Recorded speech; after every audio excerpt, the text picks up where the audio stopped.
The thing is about a product description is that literally no one reads it until, of course, they're actually going to buy from you. And that's why crafting the ideal product description is a really important part of the process when it comes to selling your creations online.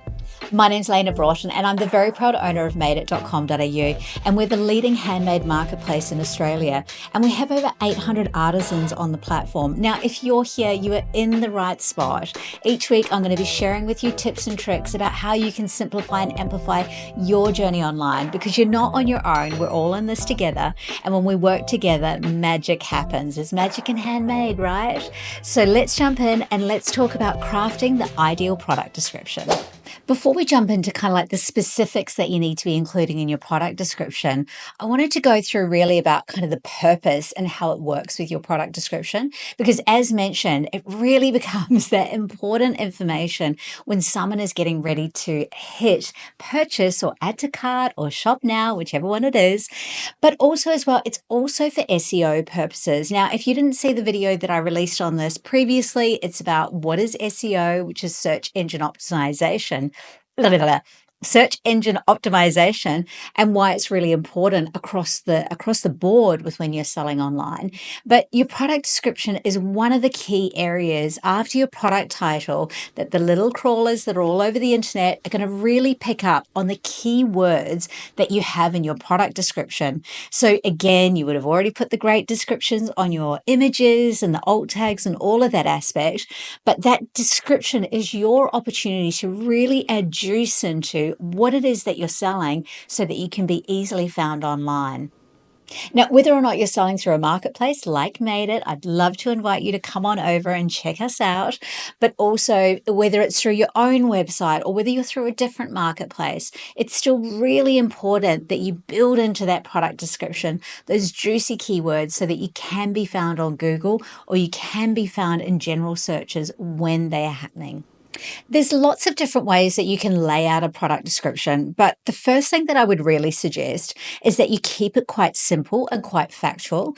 And what I mean by that is kind of avoiding different colors, different fonts, any of those things that you do within a product description where it kind of isn't in line with the website that you're on, whether or not it's a marketplace like Made It or whether it's within your own website. You really want to keep the fonts really simple. And my sort of guideline for that would be to not use any fonts where they're in a bigger size. You can use bold, you can use italics, but really keeping it all the same size and keeping it all the same color is kind of just one of those key housekeeping things that I'd pop in there first about your product description. The first sentence that you have in your product description, you really want to make sure that it describes what's in the tin.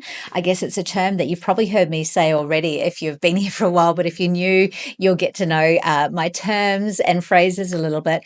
But it's about really describing very clearly what it is that you're selling. So let's say, for an example, if it was ceramic earrings as an example, you'd want to make sure that in that first sentence that you had ceramic earrings written on there, and that's a really important part of how the crawlers will go across the internet to find those keywords.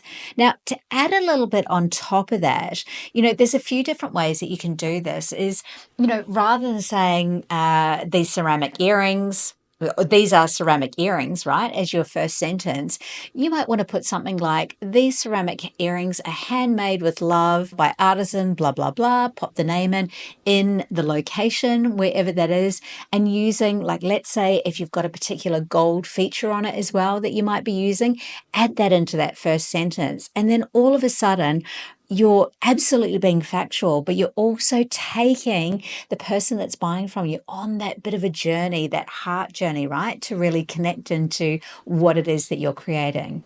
Now, we're not going to be diving into this video to talk about pricing. I do have another video there that you can follow the link to really find out more about how you're going to position yourself in the market. But if you are someone that's offering free shipping, look, this is a highly searched thing. We know that customers are actively looking for free shipping on products, but it also is a really good way that's going to prompt them to actually purchase as well. So if you are offering free shipping, that is where after you have that lovely descriptive sentence, as you come in, I would be popping there free shipping, as an example, free shipping within Australia. And you can just pop that in capitals. You don't have to make it bold. You don't have to make it bigger, but straight away, it's going to be a good prompt to the customer to go, oh, free shipping. Oh, what an added bonus.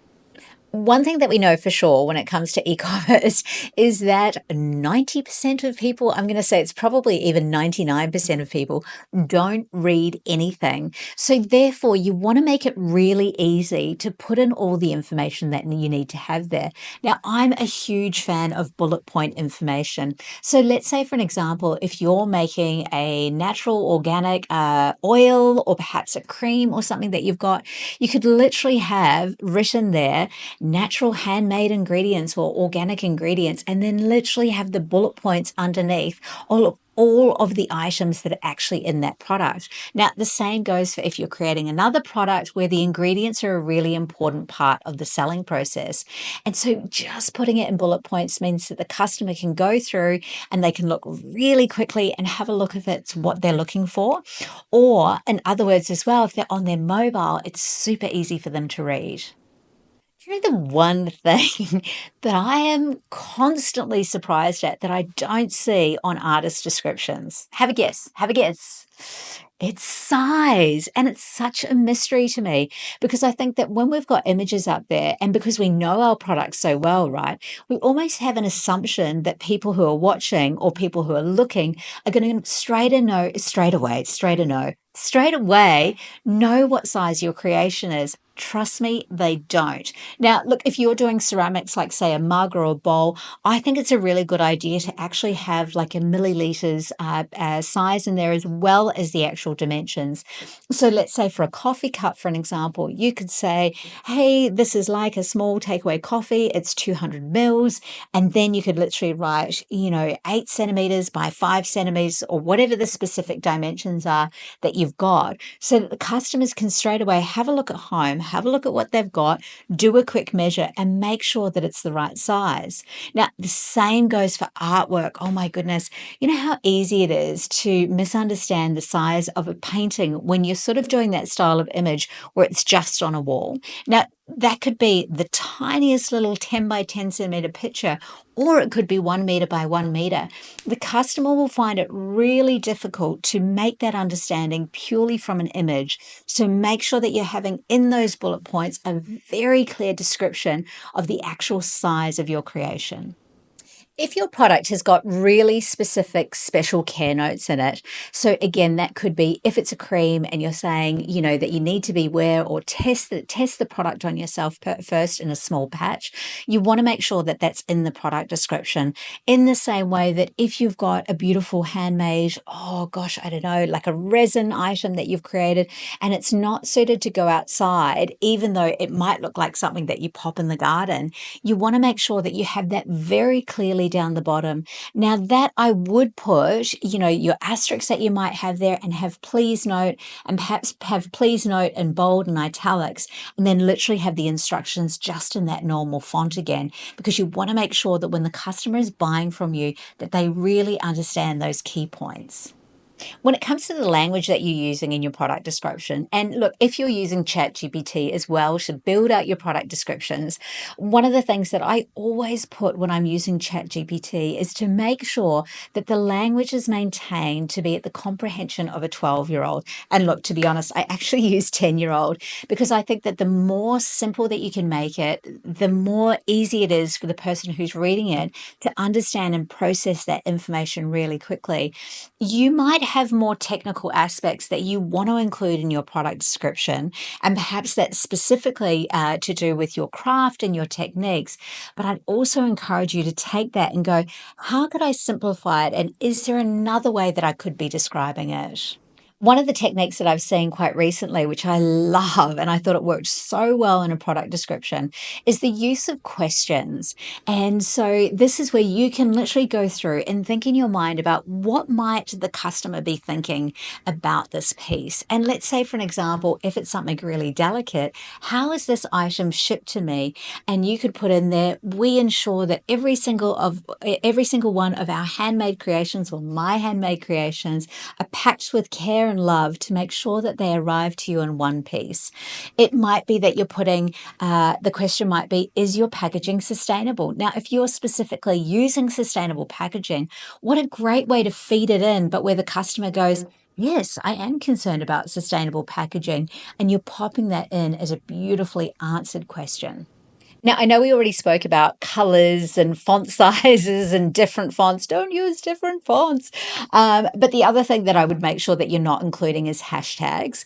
I know that hashtags, of course, are something that we got really used to using in social media, but it's not the place for it in your product descriptions. You would be better to add product tags. Again, go check out the SEO video, but also have those keywords just beautifully laced and threaded through your description in a much more subtle way rather than hashtag gifts for her, hashtag gifts for him. This is not the spot for you to have hashtags. My last little bonus one that I would say for product descriptions, which is one that I have not really seen that much with handmade products, even though it's a very common technique that we see in traditional e-commerce, and that is to encourage action at the end of your product description.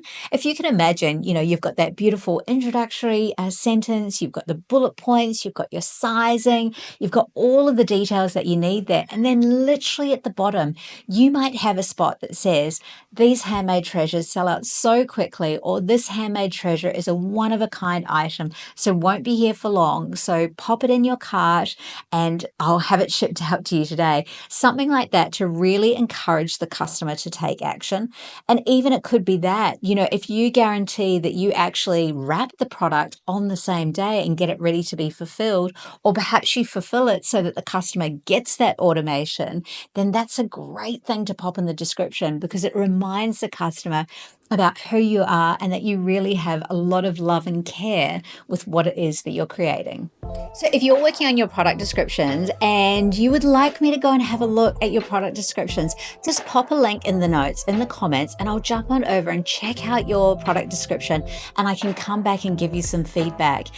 As I said at the beginning, this is all about us working together. When we work together, we're stronger together, right? And especially in the space of handmade, there's something energetically that means that we all grow beautifully and exponentially.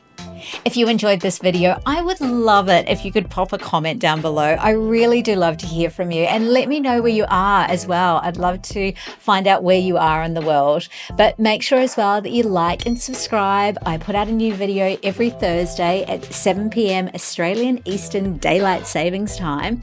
And that means that you can really continue to simplify and amplify your journey online. Wherever you are, have a great day crafting. Have a great weekend crafting. I'll talk to you soon. Bye.